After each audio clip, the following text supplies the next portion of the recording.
Good morning mga guys. Magandang araw po sa inyong lahat.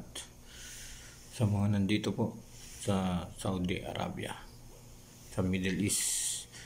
Magandang umaga, magandang morning sa inyong lahat. At yan, lalo na po dyan sa Pilipinas. Yan, ilang araw na lang at ay Kapaskuhan na. Ilang araw na lang, siguro mga one day na lang, no? One day na lang ay December na. Yan, one day na lang ay December na at malapit na ang Kapaskuhan. Pero siyempre sa mga Pilipino ay hindi po yung mawawala yung pagkakaroon ng mga handaan, lalo na sa araw ng Kapaskuhan. Siyempre nandiyan yung pagmamahalan, nandiyan yung pagbibigayan.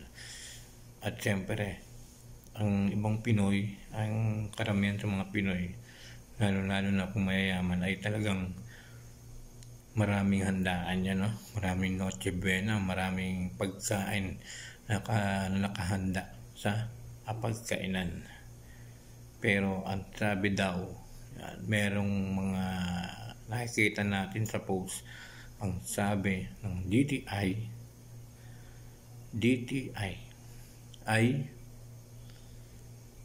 sa halagang 500 ay makakabili ka na ng pang Noche Buena. Ng pang Noche Buena. Ay guys, naniniwala kayo guys, sa halagang 500 pesos ay makakabili kayo ng pang Noche Buena sa Kapaskuhan at sa Bagong Taon. Naniniwala po ba kayo? Naniniwala po ba kayo na totoo ang sinasabi ng DTI na sa halagang 500 ay makakabili ka na daw, makakabili na kayo ng pang Noche Buena. Makakabili kayo ng pang Noche Buena sa halagang 500 pesos. Pero lalong-lalo na kung ang pamilya nyo ay kaunti lang.